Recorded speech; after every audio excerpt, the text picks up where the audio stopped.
질문하세요. 미래 핵심 역량을 예. 소리 크게 할게요. 네. 공연장까지 빌렸는데. 조심하세요. 질문하세요. 그냥 됩니다. 바로. 네. 그 미래 핵심 역량을 지금 지적 역량, 그다음에 인성 역량, 사회적 역량으로 나누잖아요. 네. 그래서 이제 근데 이제 학교 교육에서 이제 그것을 다 담당을 해야 하는데 초등학교, 중학교, 고등학교에서 그 역량을 이렇게 같이 다 키운다고 해도 비중이 분명히 다를 것 같아요. 그렇죠. 특히 중학교 같은 경우는 이제 호르몬이 이제 급속도로 이렇게 변화하고 있는 상황인데 그렇죠. 어느 정도의 비중으로 가르쳐야 하는지 굉장히 궁금합니다.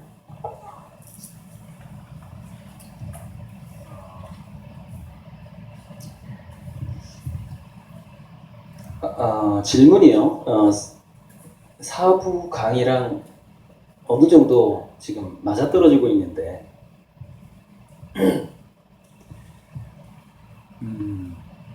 지적인 역량이라는 것은 지식이라기보다는 이제 오늘날에는 창의성과 지혜라고 생각을 해야 될 것 같고요.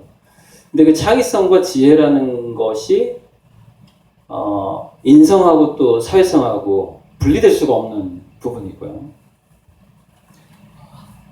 그런데 이런 게 있더라고요. 아까 제가 10살부터 15살 사이에 어떤 특정 분야에서 상당한 수준을 경험을 했을 때 왜 그 분야의 고수가 되냐면 그때 쓰지 않는 10대 때는 이제 사춘기가 되면서 전투 호르몬이 나와요. 두뇌에서. 아드레날린, 노르아드레날린. 왜냐하면 사춘기는 번식기잖아요. 그러니까 우리 인간이 동물이라는 것을 잊으면 안 되거든요. 그 동물적인 성향을 그대로 가지고 있는데 거기에 문명이라는 것이 불편한 옷이 입혀진 상황이 인간입니다. 그래서 번식기가 되면은 번식 경쟁을 해야 되기 때문에 근육의 힘을 키우는 방식으로, 그 다음에 여성 암컷 같은 경우에는 어떤 수컷에게 매력을 풍겨야 하는 그런 방향으로 그렇게 발달하는 게 사춘기다 이거죠. 그러다 보니까 그 시기에는 그 두뇌에서 뭐 인성, 사회성 그런 것을 역량을 키우는 데 있어서 그 사춘기의 특성을 연결시킬 필요가 있거든요. 그래서 사춘기가 오기 전에는 오히려 그 전이 지적인 역량과 관련이 되는 것 같은데, 여기서 우리가 전통교육에서 그래서 언어 교육을 시키고 수학 교육을 시킨다고 지적인 역량이 좋아지느냐, 이제 그게 아니라는 것이 이제 중요한 부분이죠. 10살까지 실질적인 현장에서 어떤 다양한 변수를 체험하는 것 자체. 그래서 제가 아까 감각 체험하고 운동 체험이라고 얘기했는데 그 감각과 운동 체험이 결합된 체험이 바로 과정 체험이라는 거예요. 인과관계라든가 상호관계, 상관관계를 많이 체험해 보는 겁니다. 그게 이제 미래 지적인 역량과 가장 밀접한 관계가 있는 것 같고, 사춘기 이후에 이제 인성과 사회성으로 넘어가게 될 텐데,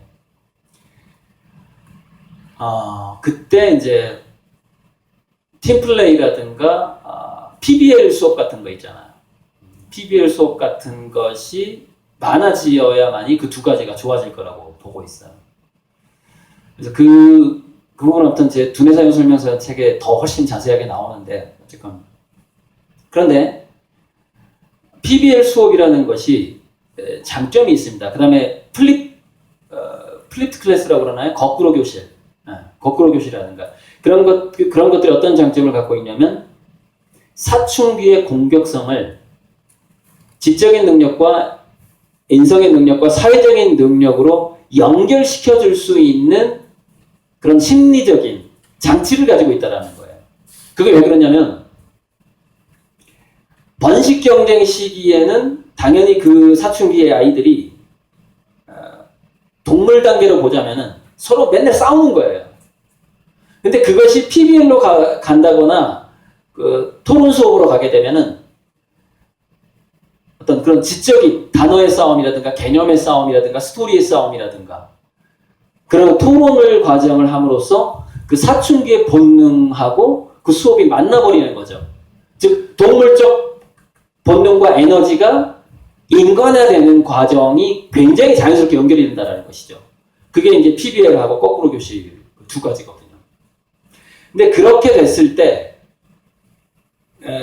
아이들은 사춘기의 아이들은 단순히 이런 겁니다. 최소한 15살이 넘어가야만이 인간이 재미에서 의미의 단계로 넘어가요. 그러면 15세까지 재미의 단계에 있다는 것은 뭘 얘기하냐면 그런 겁니다. 조금 경쟁이 붙어야 재밌어요. 경쟁이 붙어야 그때는. 그때는 의미는 없어. 그러니까 자기가 인생에서 이걸 꼭 해야 되는 건 아닌데 내 친구가 나보다 더 잘하는 게 난 싫어. 이거죠. 그러니까 아직까지 그 재미의 단계에 있기 때문에 그 재미의 단계가 뭐냐면은 이기고 싶다라는 그 본능, 번식 경쟁하고 서열 경쟁에서 이기고 싶다라는 것을 그 본능을 활용해서 교육이 게임화돼 버리는 거죠. 게임하고 교육이 합쳐져 버리는 거죠. 그 게임에는 약간의 경쟁의 요소가 들어가 있고, 근데 경쟁하기 싫어하는 애들이 있어요. 그렇죠? 좀 내성적이고 그런 좀 탐구하기 좋아하는 애들. 걔네들을 위한 수업은요, 지금 그게 참 공교육에서 힘든 부분이거든요. 걔네들을 위한 수업이 뭐냐면 이겁니다. 하루 종일 한 과목만 하는 거예요. 또는 일주일 내내 그 과목만 하는 겁니다. 근데 우리 공교육 내에 그런 어떤 과정이 있어야 돼요. 오히려. 그러니까 보편교육이라는 것이요. 그러니까 보편교육, 전 과목을 다 공부해야 되는 시기는 언제냐면 15살 이후예요. 우리 대뇌가 어느 정도 성인과 가까워진 나이입니다. 15살 이전에는 오히려 보편교육보다는 아주 편중된 교육, 그 아이가 흥미를 느끼는 것, 거기에서 깊이 있게 들어가 버려야만이 그 아이의 어떤 인성도 좋아지고 사회성도 좋아지고 지적인 능력이 동시에 좋아지는 효과를 갖게 돼요. 그러니까 깊이 들어가는 교육과 T자형 인재에서 세로 교육과 가로 교육이라고 표현할 수가 있거든요. 오히려 15세 이전에 세로 교육을 해야 된다는 겁니다. 그 이후에 가로 교육이에요. 그러니까 너 중학교 때까지 수학 공부 한 번도 안 했지? 그래 이제 너 있잖아. 15살 됐잖아. 그럼 초등학교 3학년 과정부터 한번 내가 수학이라는 세계에 대해서 이게 좀 알아야지 너가 대학교 갔을 때 좀 뭔가 연구가 된단 말이야. 사회를 연구할 때도 수학이 좀 필요하단 말이야. 너 이제 중3 됐으니까 좀 수학을 한번 좀 더 훑어보자. 딱 이렇게 되면 어떻게 되냐? 굉장히 빠른 속도로 수학을 마스터합니다. 과거에 그 수학 공부 하나도 안 해도 자기가 좋아하는 분야에서 가지치기를 해봤고 좁은 분야였지만 거기서 서로 그물망을 엮어본 경험이 있어요. 지적인 경험이 있어요. 그게 다른 과목으로 굉장히 빠른 속도로 전이가 돼요. 그 경험이 있는 애는 나이 들어서 해보니까 수학 별로 안 어렵네. 내가 초등학교 때 안 하길 잘했는데 초등학교 5학년 수학 포기하길 잘했는데 중3 돼서 해보니까 금방이네. 이렇게 되는 거예요.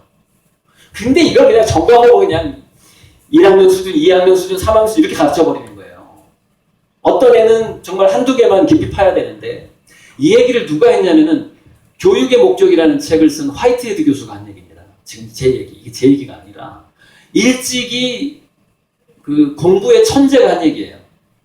자기가 관찰을 해보니까 12살 이전에 어떤 한 과목을 깊이 들어가서 그 학문과 로맨스를 느끼지 않으면 학자로 성공을 못하더라는 겁니다. 무슨 얘기하면 12살 이전에 옛날에 우리 뭐였더라? 그 주유소 습격 사건이라는 영화에서 그 사람이 한 말 있잖아. 나는 한 놈만 패. 몸뚱이 들고 나 한 놈만 패 했던 애. 12살 이전에 한 놈만 팬 경험이 있어야 되는 거예요. 자, 그럼 사회성과 인성에서 좀 보충을 하자면 특히 사회성 부분이 현재 그 사람이 처한 상황에 따라서 인성과 사회성이 그건 지적인 능력도 마찬가지인데 너무나 이렇게 춤을 추더라는 거예요. 여러분, 나이 먹은 사람 딱 은퇴하잖아요. 갑자기 친구 만나기 싫어져요. 사회성은 기본이 뭐냐면 사회적 역할이에요. 그 직업이 사라지게 되면 그 전에 아무리 인성교육과 사회성 교육을 받아도 갑자기 그게 나빠져 버립니다. 그런데 그 사람이 한 놈만 패느라고 인성과 사회성 교육을 제대로 못 받았어요. 근데 어떤 기업이나 어떤 조직에서 보니까 얘가 그래도 그 한 놈만 팼던 거 그게 우리가 좀 써먹어야 되겠어. 근데 성격이 아주 더러워. 너무 더러워. 그래서 애플에서 스티브 잡스가 그렇게 회사를 운영한 거예요. 오타쿠들 있잖아요. 성격이 막 괴팍하고 한 보름간 20일간 목욕도 안 하고 이런 애들 있잖아요. 그런 애들 5층에 배치를 했대. 왜? 냄새가 나니까. 바람이 위로 올라가잖아. 그래서 그런 애들은 그냥 그 하나만 하는 게 너무 습관이 돼 있기 때문에 다른 걸 안 해버리는 거예요. 예를 들어서 손톱도 안 깎고 이빨도 안 깎고 아무것도 안 하는 거야. 그 연구만 하는 거예요. 그게 빠져가지고. 대화를 할 수가 없죠. 입냄새가 나가지고. 그러니까 그런 애들만 모아가지고 독립적인 방을 준 다음에 5층으로 올려버리는 거예요. 그래서 그보다 조금 사회성이 좋은 애들 있잖아요. 좀 같이 좀 토론도 할 수 있는 애들. 그런 애들 3, 4층에 배치를 해요. 그 다음에 굉장히 사회성이 좋은 애들, 마케팅 잘하고 이런 애들. 걔네들 1, 2층에 배치를 하고 손님을 응대하게 하는 거죠. 이런 방식으로 배치를 했다는 겁니다. 과연 우리나라에 이런 다양성을 가진 조직이 있느냐는 거예요. 삼성이 망하는 이유가 뭐예요? 삼성이 애플같이 안 하니까 망하는 거잖아요. 삼성에 그런 오타쿠가 어디 있어요? 난 목욕하는 것도 귀찮아. 그냥 연구만 할 거야. 삼성 입사시키면 어떻게 통과를 해요? 그런 사람이. 인성과 사회성이라는 것은 다분히 후천적으로 그 사람이 처한 상황에 따라서 굉장히 손쉽게 변한다는 것을 생각을 해야 되는 거죠. 굉장히 그걸 이제 좀 구조주의인 거죠. 주변의 환경에 의해서 내가 변해버리는 거죠. 아무튼 그 정도로 하고요. 그 정도로 하고 이제 나머지 좀 자세한 거는 이제 두뇌사용 설명서라는 제 책을 봐주시고 4부에 제가 이제 이걸로 그걸 조금만 하자면 이렇게 되더라는 겁니다. 매슬로우가 이거 제 유튜브에 많이 올라가 있는 강의인데 매슬로우가 말년에 자기 친구한테 내가 연구를 했는데 피라미드를 잘못 그렸어. 그 뒤집어 놨어야 했는데 이렇게 말하고 죽었다는 거예요. 그래서 이게 도대체 뭔 소린가 했더니 역피라미드 상황이 오더라는 겁니다. 무슨 얘기냐면 에릭 에릭슨도 이제 그 매슬로우랑 비슷해요. 이게 보면은 이제 다 통하는데 뭐냐면 사회적으로 자기의 예를 들어서 어떤 경제적 독립이라든가 이런 부분들이 어느 정도 안정을 갖지 못하면 또는 자기가 사회적으로 자아 실현을 했다라고 인정을 받지 못한다면 그 아래에 있는 모든 것들이 무너져 버리더라는 거예요. 반대로. 그러니까는 그렇게 됐을 때 뭔가 자기가 아름다워지려고 하는 것도 포기해버리고 뭔가 더 배우려고 하는 것도 포기해버리고 자기 자존감이 과거에 있었는데 자존감 무너져버리고 그러다 보니까 친구들 사이에서 오해가 많이 일어나고 오해는 열등감이 만들거든요. 그러다 보니까 친구들 사이에서 왕따가 되고 이게 그 은퇴 이후에 일어나는 현상입니다. 왕따가 되다 보니까 자기가 사회적으로 불안하다는 느낌이 들어요. 자꾸 스트레스 지수가 올라가 불안해. 암에 걸리는 거예요. 생리가 망가지는 거죠. 역피라미드 현상이 굉장히 강력하게 있더라는 겁니다. 그러니까 매슬로우가 우리가 흔히 배웠던 건 이거예요. 생리욕, 안전욕, 소속감이 있어야지 자존감이 생기고 그래야지 자아실현 단계로 가더라 이거거든요. 그러나 자아실현이 안 되면 그 나머지 것들 다 무너져 버리더라는 거예요. 순식간에. 이게 바로 인성과 사회성에서 우리가 알아야 되는 점입니다. 사회적인 구조가 얼마만큼 중요한가. 우리나라가 자칫 잘못하면은요, 이렇게 판단하는 사람들이 아주 많아질 수 있습니다. 내가 사회생활하느니 그냥 교도소에서 좀 사는 게 낫지 않을까? 만약에 이렇게 판단하는 사람들이 많아지면 그때부터 묻지마 폭력이 굉장히 증폭하게 되는 겁니다. 인성, 도덕성 모든 게 망가지는 거죠. 사회적으로 자기가 모멸당하고 소외돼 버리면.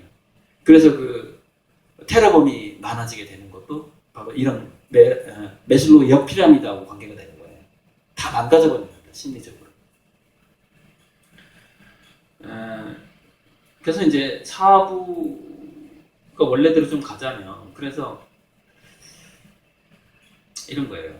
평균적인 인간, 무난한 교육, 교양 독서를 많이 읽고 시험 점수를 잘 받고 자격증이 있어. 그리고 명문대를 나왔고 뭐 이런 부분들이 인공지능의 성능이 좋아지면서 그 영역이 급속도로 인간의 영역이 아니라 기계의 영역으로 넘어가 버리는 거죠.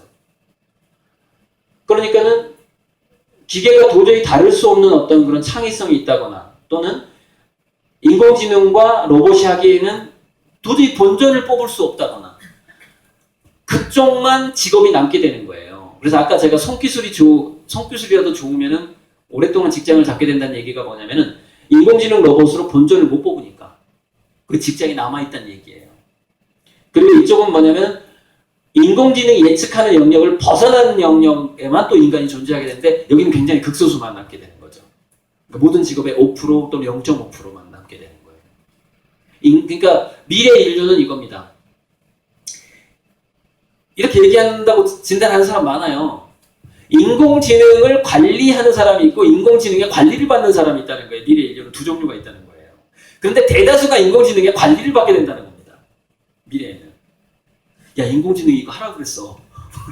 이렇게 한다는 거예요. 그러니까 그 어떤 창의성의 정도, 어떤 숙련도에 따라서 굉장히 극과 극으로 갈리게 된다는 거예요. 직업진로 자체가. 미안하게도 인공지능의 관리를 받게 될 대표적인 직업 중에 하나가 교사입니다. 네. 교사, 의사.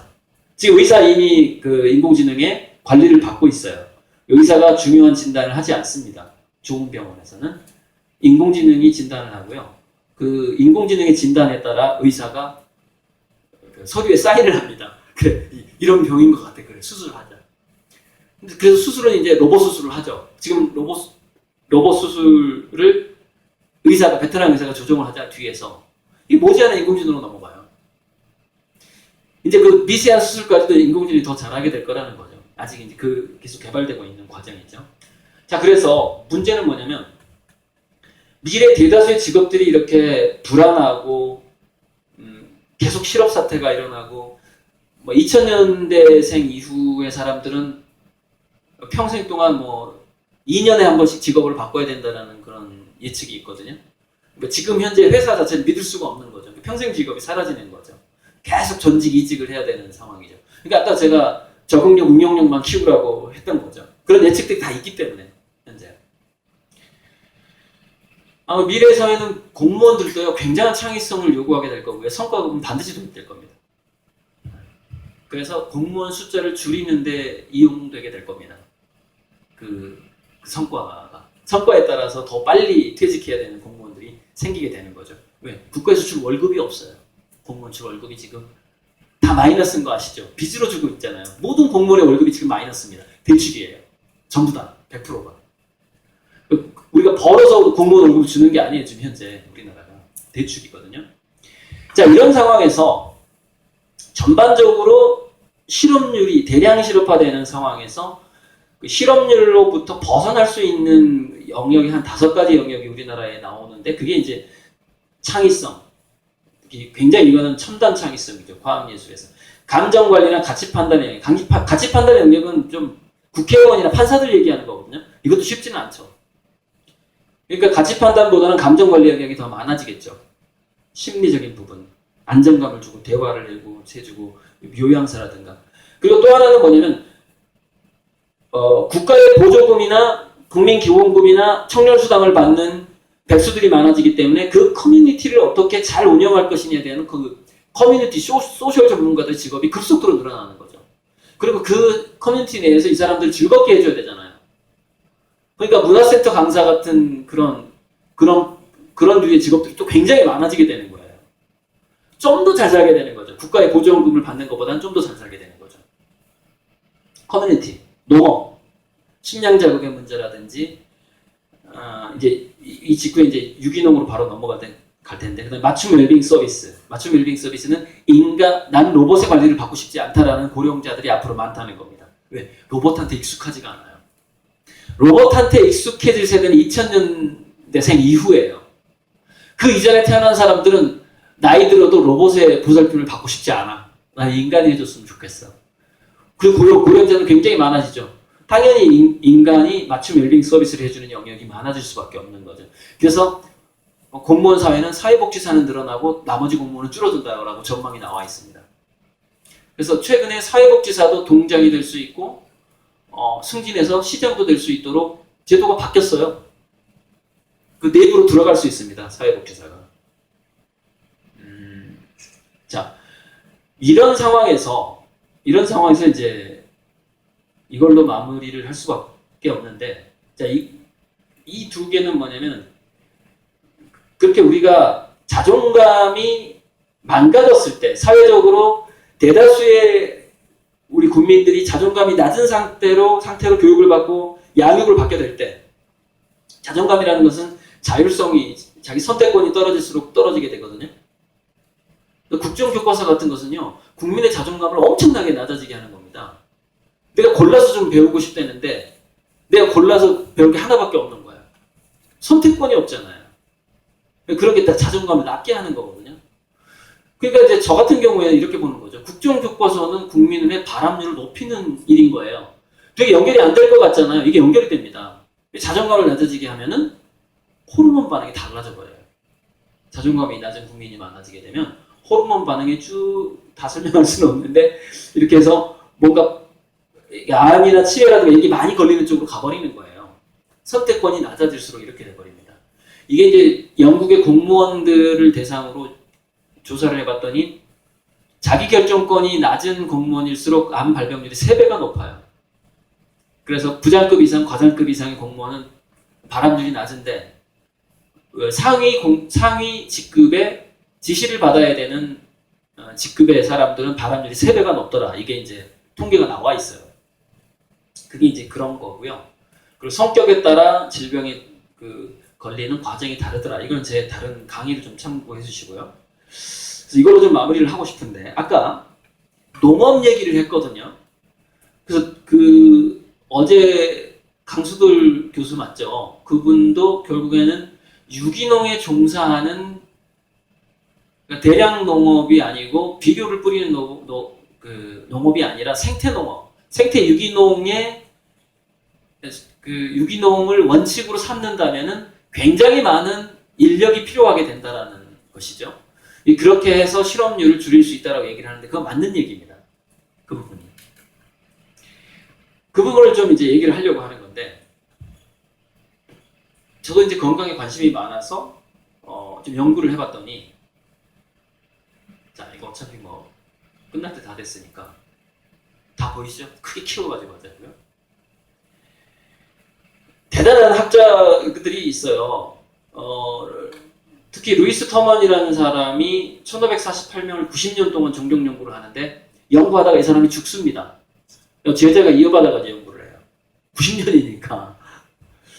그래서 건강하게 장수하는 요인들이 나오는데 가장 예측 가능한, 이 사람은 오래 살 거야. 그럼 그 확률이 가장 높은, 예측이 확률이 가장 높은 게 1번 성취감으로 나옵니다.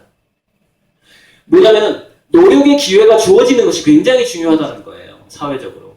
실업률과 전체 국민의 건강이 나빠지고 일찍 단명하는 것은 밀접한 관계가 있어요. 직업이 사라지는 거죠. 이게 노인 문제에서 연구를 해보니까 직업이 있는 노인과 직업이 없는 노인의 병원비가 들어가는 것 자체가 거의 30% 이상 차이가 납니다. 그러니까 직업이 없는 노인이 30% 더 가요, 병원에. 그 금액을 따져보니까 50만 원에서 100만 원까지 차이가 나요, 병원비가. 아무튼 그런 연구가 있었고, 우리나라에서 있었어요. 두 번째가, 이거는 이제 뭐냐면은, 뭔가 삶에서 난관이 있는데, 그 난관을 잘 회복을 하면은 5년에서 6년을 더 살더래요. 회복 탄력성이 얼마만큼 중요하냐 이것이죠. 우리가. 회복 탄력성 어떻게 생기죠? 15세 이전에 자기가 실수를 해봤고 그 실수를 스스로 만회해본 경험이 만드는 거예요. 아예 실패를 못하게 하잖아요. 어렸을 때 특히 고학력 부모가 어떤 진로를 만들어줘 버리면 회복 탄력성이 안 생겨요. 중요한 사실은 몸을 다쳐보는 것과 회복 탄력성은 밀접한 관계가 있어요, 심리적으로. 그래서 15세 이전에 스포츠 활동이 굉장히 중요한 겁니다. 스포츠 활동을 하지 않으면 안 다치잖아요. 그 활동을 하면 다쳐보잖아요. 근데 신체적으로 다쳤다가 회복해본 경험이 너무 중요하다는 거예요. 그런 사람은 자살을 안 하게 됩니다. 아무리 큰 심리적인 타격이 와도. 상처를 회복해본 적이 경험이 있는 사람은. 그래서 부모가 너무 안 다치게 과잉보호하는 것은요, 오히려 자살률을 높이는 거예요, 미래에. 과잉보호가. 3번. 주변에 자꾸 밖에 나갈 것을 권한다거나 우리 나가서 뭐 하자라고 권하는 그런 친구가 많으면 오래 살더라는 거예요. 4번.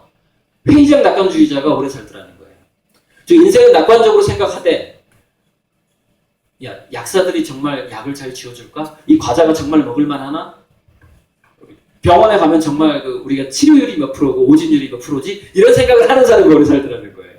즐겁게 살지만 따질 건 따지는 사람이 오래 살더라. 근데 진짜 긍정적 낙관주의자가 있고 회의적 낙관주의자가 있잖아요. 긍정적 낙관주의자들의 문제점이 사고로 많이 죽더랍니다. 사고로.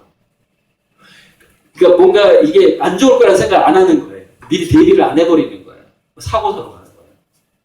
자, 브룬하고 울프 박사가 로제토 마을을 연구했는데, 브룬 울프 박사가 로제토 마을을 연구한 게 하버드대에서 75년간 종종 연구를 한 게 있거든요. 결과가 일치하게 나옵니다. 그게 뭐냐면은 관계가 좋은 사회의 사람들이 장수를 하더라는 겁니다. 그래서 로제토 마을 사회에서는 이 사람들이 왜 똑같은 인종이고 똑같이 담배 피고 술 먹는데 왜 이 마을 사람들은 오래 사는 거야 도대체? 그래가지고 로제토 마을이 연구된 거거든요. 다른 요인이 전혀 발견되지 않는 거예요. DNA를 조사하고 뭐 별걸 다 조사해도 그 원인이 발견이 되지 않아서 저 의사들이 결론을 내립니다. 이 마을 사람들의 관계가 좋기 때문에 오래 산다. 이걸 결론이 나는 거예요. 그러니까 뭐냐면 똑같이 술을 먹어도요. 나를 싫어하는 사람하고 술 마시면 이 술이 독이 되는데 사랑하는 사람하고 술 마시면 술이 약이 돼버려요. 똑같이 마셔도. 그런 현상들이 나타나더라는 거예요. 술과 고기를 먹어도. 넘어갈게요. 그래서 로제토 마을이 다시 병 들어가기 시작했거든요. 원인을 따져봤더니 가정에 텔레비전이 들어가요. 텔레비전이 들어가면서 CF를 하기 시작하니까 자버가 돼버리는 거예요. 그래서 관계가 좋았던 사람들이 다시 이렇게 뿔뿔이 흩어져 버리는 겁니다. 관계가.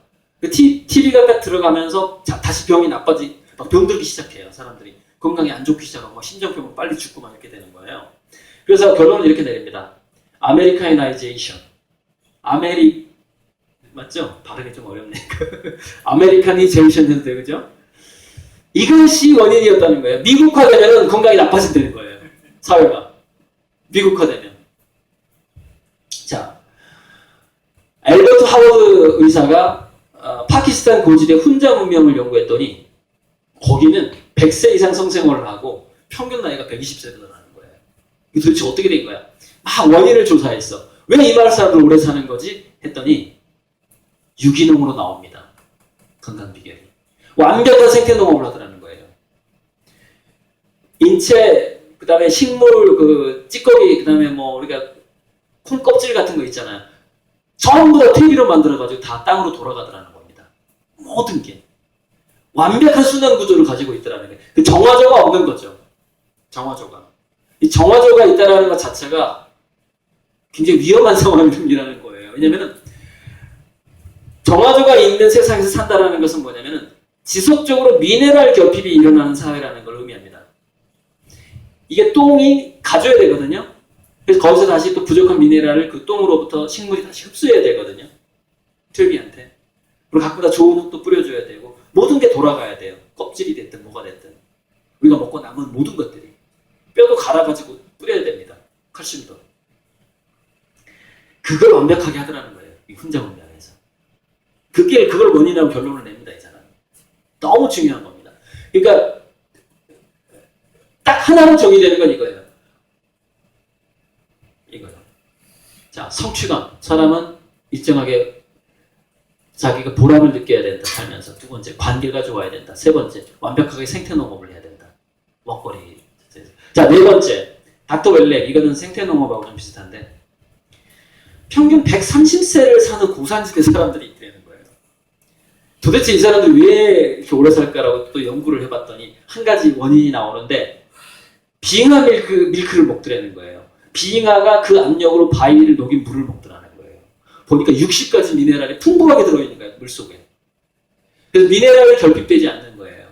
그래서 닥터 웰렉 박사가 쓴 책에 보면 이렇게 나옵니다. 미네랄은 기초 촉매제이기 때문에 미네랄이 없이 아무리 비타민을 먹어도 무용지물이라는 겁니다.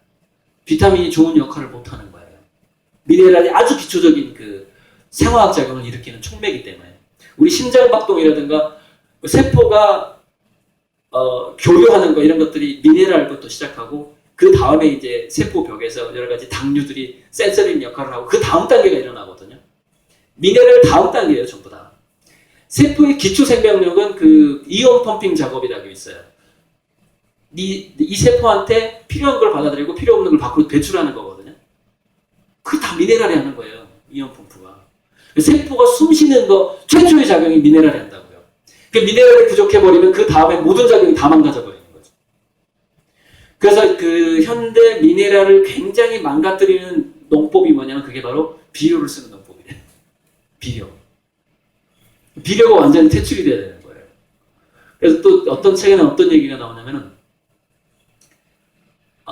질소순환하고 인순환이 이미 깨졌다는 거예요. 그 인산칼슘인가? 인하고 질소가 많대요, 비료에. 그래서 그게 생태적으로 이미 부작용 상태로 넘어가 버렸다는 거예요. 모든 농토가. 정상이 아니라는 겁니다. 그래서 우리는 그거에 과잉에 시달리게 되는 거고, 그거 두 가지를 뺀 나머지 거에는 결핍돼서, 그래서 닥터 웰렉 박사는 굉장히 극단적인 사람이거든요. 뭐라고 얘기하냐면, 대다수 현대병의 원인이 미네랄 부족이라는 거예요. 불균형이라는 거예요. 현대 농법에서 온다는 거예요. 그 질병이. 대단한 뭐 그런 얘기를 하는 거죠. 그러니까 결국에 이제 제가 밑에다가 조금 했는데 이 인이 많은 게 가공식품이가 또 그렇게 많다네요. 인이 많았을 때 어떤 부작용이 일어난다 지금 까먹었는데 이 책을 2번이나 봤는데 지금 까먹었는데 워낙에 많아가지고 미네랄 60가지가 있으니까 그래서 제가 아주 그 중요한 것만 좀 적어놨거든요. 황은 해독작용을 하고 야, 저 깜짝 놀랐어요. 철분이 부족하면 판단력이 약해진다는, 흐려진다는 거예요. 정신작용. 그래서 여러분 그 임산부가 왜 우울증에 걸려요? 철분이 부족해지니까 갑자기 자기가 왜 사는지 헷갈려. 우울증이 오는 거예요. 철분이 부족해지면 판단력이 약해진다는 거죠. 정신 이상이 와버린다는 거죠. 뭐 게르마늄은 뭐 마늘, 혈관 이런 게 많고 뭐 당대사, 크롬 당대사, 망간, 골격, 생식작용 많아요. 쭉. 이건 인터넷 치면 다 나옵니다. 이런 부분은. 어떤 미네랄이 어떤 작용을 하고 그게 부족하면 어떤 현상이 나타나고 많아지면 어떤 현상이 나타나고 그러니까 전부 다 균형이에요. 그러니까 과유불급이에요. 전부 다 미네랄은. 적당하게 있어야 되는 것이죠. 근데 현재 우리의 식생활은 어떤 건 굉장히 많고 어떤 건 굉장히 없다라는 거예요. 이 책에 보면은 1980년대에 야생에서 기르던 시금치하고 비닐하우스에서 대량으로 기르던 1990년대에 생산된 시금치의 성분 분석표가 나옵니다. 비타민C가 19배가 차이가 나. 철분이 8배가 차이가 나. 그러니까 우리가 먹는다고 먹는데 정작 우리 건강에 필요한 게 없는 거예요. 그래서 여러분 텃밭, 옥상 텃밭, 그 다음에 자기가 직접 액비를 막 뿌려가면서 요즘에 키우잖아요. 근데 요즘에는 바닷물을 희석해가지고 또 뿌리거든요. 바닷물을 왜 뿌릴까요? 미네랄 때문에 뿌리는 거예요. 바닷물에가 미네랄이 균형이 골고루 있기 때문에. 그래가지고 일본에서 그 바닷물 농법이라고 그래가지고요. 성공했어요. 일본에서. 희석해가지고 뿌려주면 그 바닷물을 조금 희석해서 뿌려주니까 얘네들이 미네랄이 균형이 잘 맞고 식물들이 좋아지는 거예요. 아무튼 9시 반이 됐고 제 약속된 시간이 3분이 넘었기 때문에 이것으로 강의를 마치고 또 한 번 시간이 되신 분은 질문을 받고 제가 10시까지는 있을 수 있습니다. 오랜 시간 경청해 주셔서 감사합니다. 질문하실 분 하세요. 질문하실 분 없어요? 하나만 하겠습니다. 본인 자녀가 있을 건데 네.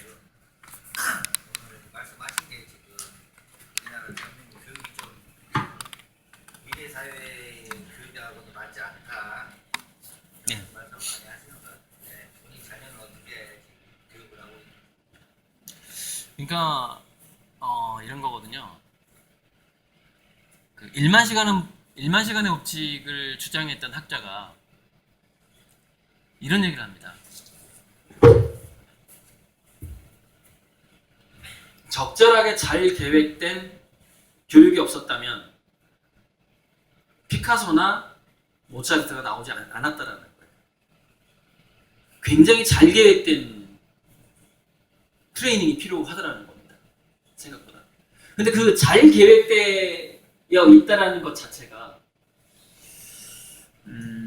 특정 분야, 딱 한 분야에서는 잘 계획될 수가 있는데 이 말도 좀 지금 상당히 위험한 시대가 돼버리는 거죠. 그림도 인공지능이 그리고 작곡도 하는 시대이기 때문에. 그래서 일단 저는 이렇게 이 건강 얘기를 사실 제가 질문 정말 잘해주셨는데 제가 진로 얘기하다가 왜 건강 얘기로 갔냐면 미래 사회는 이렇게 되는 거예요. 자, 이런 겁니다. 노벨상 수상자가 옛날에는 40대가 있었거든요. 근데 지금은 40대가 없어요. 왜냐면 연구할 게 너무 많은 거예요. 빅데이터인 거예요. 그래야지 새로운 거를 원리를 발견하거나 또는 뭔가를 또 그렇지 않다라는 걸 증명하거나 이렇게 하거든요. 마찬가지로 그게 우리 인생에도 그대로 도입이 됩니다. 어떤 사람에게는요, 사회적인 활동을 할 수 있는 기회가 정말 60이 넘어서 오게 될 확률도 아주 높아요. 미래사회. 그러니까 노벨상 수상 연령이 3, 40년이 뒤로 물러났잖아요. 그러면 그 고정관념을 버려야 되거든요. 뭐냐면은 10대, 20대 때 공부를 하고 30대 때 사회적인 취직을 해야 되고 그래야 결혼도 할 거 아니야. 여기서 완전히 벗어나야 돼요. 결혼을 해서 애를 낳는 부분은요, 누군가가 그냥 다 완벽하게 책임을 져줘야 됩니다. 아니면 그 민족이 멸종이 되니까. 애만 낳아도 그냥 먹고 살 수 있는 그런 게 필요하다는 것이죠. 지금 따로따로 가야 돼요. 근데 우리 자녀가 50이 된 이후에 취직하게 될지 사회적인 역할을 하게 될지 그때까지 그러면 50 되기 전에 취업할 확률이 없어. 우리 자녀가 앞으로 다가오는 시대예요 이게. 그럼 우리 자녀는 50 될 때까지 뭐하고 살아야 될까요? 패러다임을 어떻게 바꿔야 되냐면 일과 예술과 놀이를 구분하지 않는 패러다임으로 빨리 넘어가야 돼요. 이게 굉장히 중요합니다. 돈벌이하고 인생의 의미를 완벽하게 분리시켜야 돼요. 그래서 제가 이제 가끔 하는 말인데 지금 시대는 피할 수 없으면 즐기는 시대가 아니에요. 즐길 수 없으면 피해버려야 돼요. 지금 시대는. 즐길 수 없을 때 피하고 자기가 즐기는 것을 해도 그 분야에서 취업할까 말까예요. 굉장한 오타쿠가 되고 굉장한 어떤 특정 분야에서 최고수가 돼도 취업할까 말까. 사회적인 역할이 주어질까 말까요. 자, 그럼 뭐야? 우리 보편적으로 교육이라든가 삶의 패러다임이 어떻게 바뀌어야 돼요? 호모 루텐스 제가 말씀드렸잖아요. 일부에. 인간은 원래 노는 존재라는 것이죠. 이게 석기 시대 경제학이라든가 예전에 그 원시 부족 사회를 보면은요. 지금 이제 사냥이 사람들은 일이라고 생각을 하거든요. 근데 그 당시의 상황을 보면은요. 그 당시에 그 과일 따고 동물을 사냥하는 것 자체가 위험하긴 했어요. 여러분 게임하고 놀이는 안 위험합니까? 놀이동산 가서도 죽잖아요. 과거의 사냥이라는 것은요. 기본적으로 놀이였습니다. 일이 아니었어요. 우리가 언제부터 일과 놀이와 돈벌이와 즐기는 것이 분리가 됐냐고요.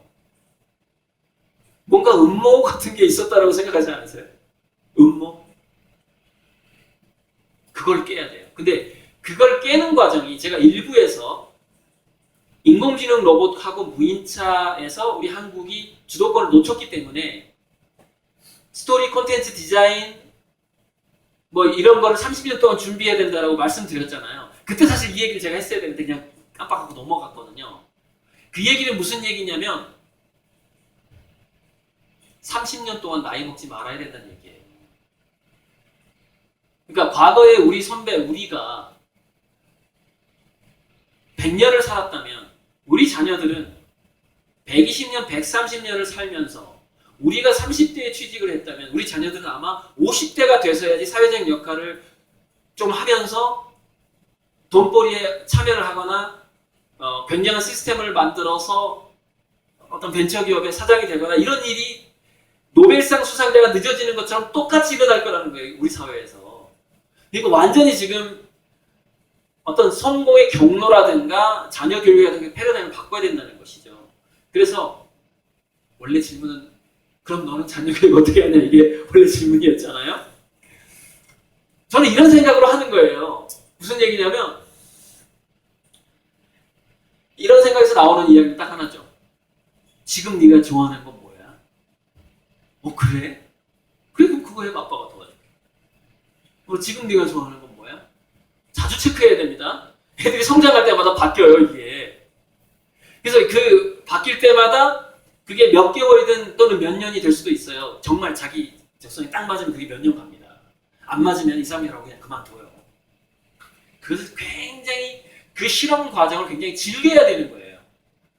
그래 너가 지금 즐기는 건 뭐야? 그러니까 인생은 즐기는 거네? 이게 아예 그냥 세대 교육이 되도록 만들어버려야 돼 애들을. 야 네가 지금 즐길 때야 지금?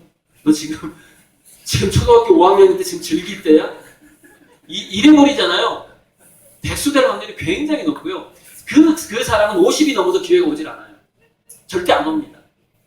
인공지능한테 계속 밀리는 애가 돼버려요. 인공지능의 관리를 받고 국가의 보조금을 받는 애로 인생 끝나요.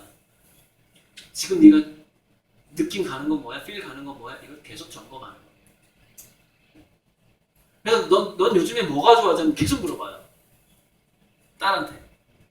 뭐가 좋아? 요즘에 뭐해요? 아빠 나 미술학원 좀 다녀볼래? 그래? 아빠 근데 친구들이 나보다 더 잘해. 야 내가 과외 해줄게. 과외 미술 과외.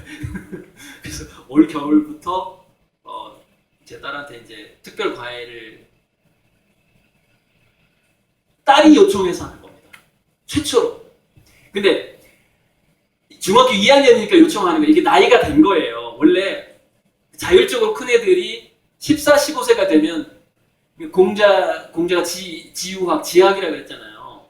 학문의 뜻을 두게 되었다 15세. 근데 이걸 해석하는 사람들이 지금 되게 다양하더라고요. 이렇게 해석하는 거예요. 공자가 너무 가난했기 때문에 15살 이전에 책을 읽을 수가 없었다는 거예요. 이전에. 그래서 15세가 지학이 됐다라고 주장하는 사람이 있어요. 근데 저는 그렇게 보질 않아요. 두뇌를 연구해 보니까 인간이 지학, 뭔가에 이걸 내가 해보고 싶은데 이걸 전공해보고 싶은데 라는 의욕이 일어나는 나이가 14, 15세예요.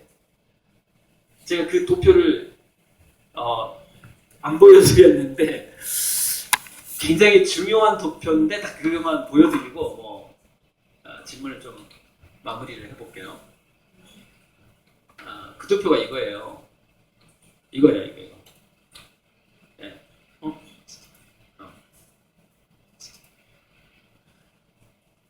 사람이 논리적으로 인생이란 무엇이고 내 삶에서 필요한 게 무엇이고 이런 것들을 기계적인 기억이라는 게 뭐냐면은 굉장히 단편적인 거예요. 연결고리가 없는 겁니다. 두뇌에서. 대뇌에서 자기 인생이 통제가 안 되는 거죠. 그 나이, 그게 딱 분기점이 언제냐면 10.5세예요. 10.5세. 그런데 10.5세 분기점이 오는데 언제부터 비약적으로 발달하느냐? 15세입니다. 이때가 되면은 애들이 요청을 하는 거예요. 아빠 내가 이걸 좀 해보고 싶은데 말이야. 나한테 이런 자원이 좀 부족해. 또는 난 사실 이걸 해보고 싶은데 내 친구들이 더 잘해. 어떡하지? 이런 요청이 오는 거예요. 그때 완전히 올인을 해주는 겁니다. 그때. 자, 그러면 어떻게 될까요? 일단 내가 좋아하는 건 뭐야? 해서 계속 탐색하게 만들면서 뭘 해야 되죠? 우리 중산층 이하의 그 부모들은 뭘 해야 될까요? 저축을 해야죠. 저축을. 그래서 올인을 시켜줄 때는 사실은 유능한 개인 교사가 필요합니다. 유능한 개인 교사. 부모가 직접 해줄 수 있으면 더 좋고요. 또 굉장히 유능한 개인 교사 필요한데 그 교사의 수준, 학생의 수준은 교사의 수준을 능가할 수 없다는 말이 있거든요. 근데 그게 사실 있어요. 그래서 모차르트하고 피카소가 있을 수 있었던 건 뭐냐면은 모차르트 아버지가 음악 선생이었고 피카소 아버지가 미술 선생이었어요. 굉장히 수준이 높고 정열과 사랑이 많은 멘토가 옆에 있었다니 바로 그 사실이죠. 그래서 그 중학교 때쯤 되면 굉장히 자녀를 사랑하는 것처럼 느껴지는 멘토가 딱 달라붙잖아요. 그때 두뇌가 확 바뀌어요. 왜? 15세가 넘어야지 진정한 집중력이 생기거든요. 두뇌에서. 진정한 집중력. 장시간의 집중력이 생겨요. 임계점을 넘을 만한 집중력이 생긴다는 거예요. 그 전에는 안 생겨요. 그래서 15세 이제는 재미로 가야 되는 거예요. 15세가 넘어야만이 인간은 의미를 추구하게 되는 거죠. 이 정도로 답하겠습니다.